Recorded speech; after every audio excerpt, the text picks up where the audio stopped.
All right, here we go. Getting into part 2 of Matthew Stafford. Okay, coming off second touchdown pass in the last video. Okay, with a nice job right here. We're going to go here, run Poco, here with the corner, and then the swing over here. Okay, so free safety there, post is dead. So now I'm just reading the flat defender.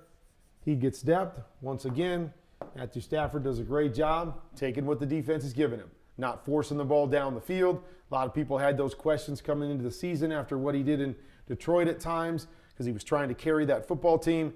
Did a really good job of just taking what was there, reading it out, knowing what he's looking at, getting the ball to the right guy.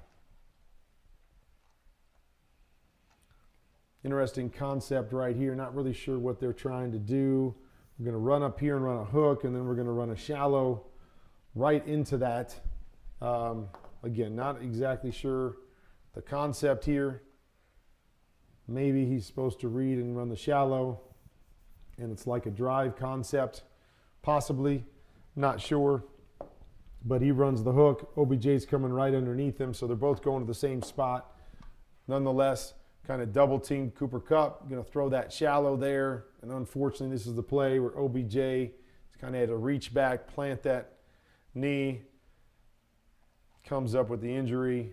It's a bummer. Glad that he got his ring. Bummer because he was playing so well, not only in this game, but for the team all year long. All right. Great read right here. Okay, so now we're going to put Cooper Kupp on the backside here, and we're going to run concept here. Boom, we call dig, double digs with the hook. You see that it's a play that they love to run. The hook with the end. Matt throws it well. A lot of different ways to do it. So here's exactly what you get, okay? At the inside guy running this, he's going to use up this defender. This safety goes flying out of there. So now we've got the high-low on the underneath defender. Backup tight end Hopkins, nice job coming in there, making some big catches in this game, but good throw, good read by Matthew Stafford. So you can see early in this game, Matthew Stafford playing some really, really good football here.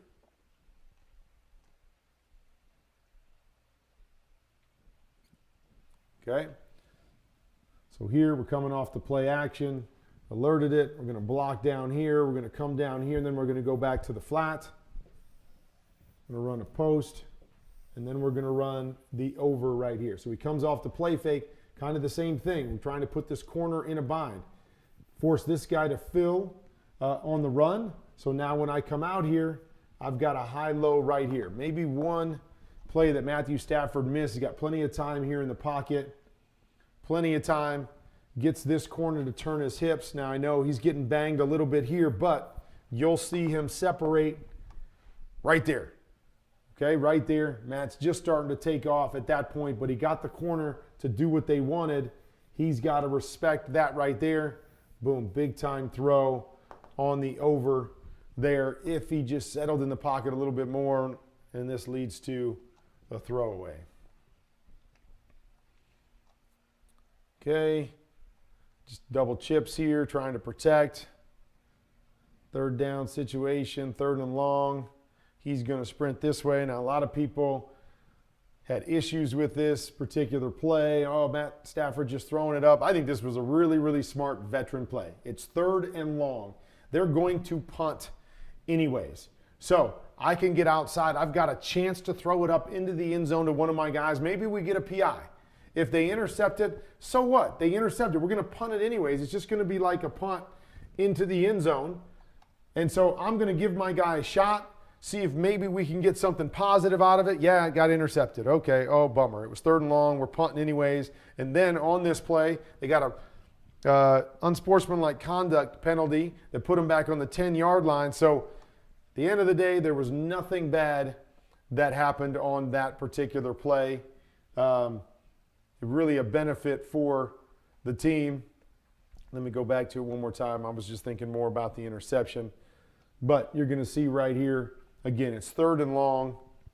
Time to run the deep hook here, and I think the deep hook or an in right there. Cincy dropping everybody back. You know, he looked at this, maybe had a shot at that right there on time.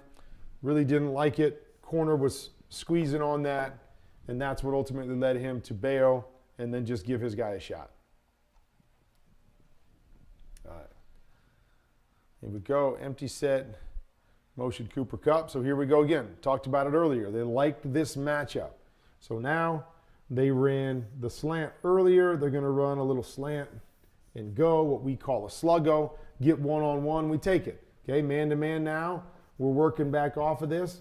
Had a chance to throw that bubble to Cooper as well, just with the man-to-man. We get a natural rub as we're trying to run her out. Boom, runs right through Van Jefferson. Would have been a good play, but he got his one-on-one on the backside, going for it. Just misses a little bit outside, but they like that matchup. Really good coverage right there. I think that's by Wilson as well.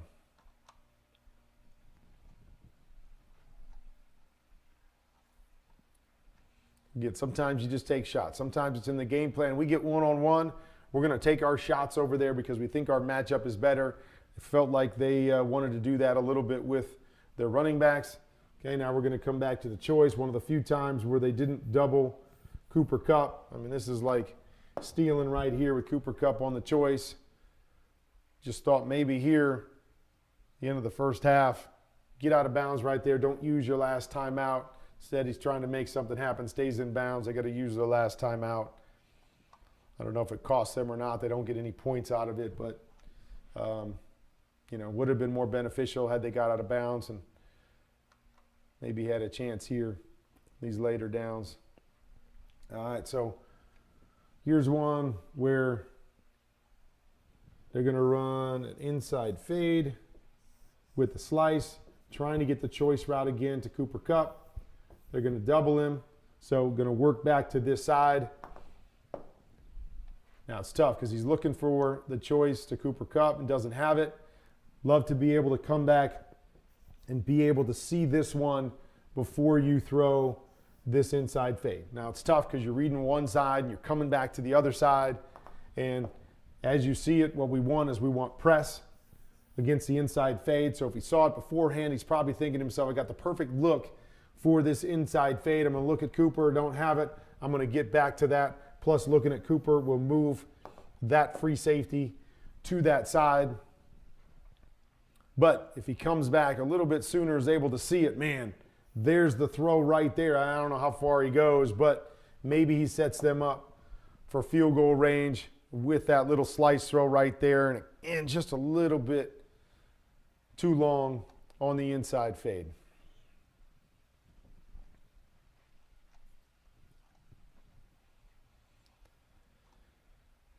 Start of the second half. We know Cincy has already put a touchdown on the board. So play that they like to run, bring the tight end back here, bring the back there, try to get that wheel. Don't have it. They're going to try to hit this in right there. Now there's a little bit of a grab at the top. And that to me is what causes this interception. So Skronik comes out of this thing a little bit slow because of the grab. Show it from the end zone copy. So you'll see it right there. He's grabbed, and it pulls him just a little bit more than he wants to, so the ball gets on him a little bit faster. I think this is a good throw by Matthew Stafford. Good read.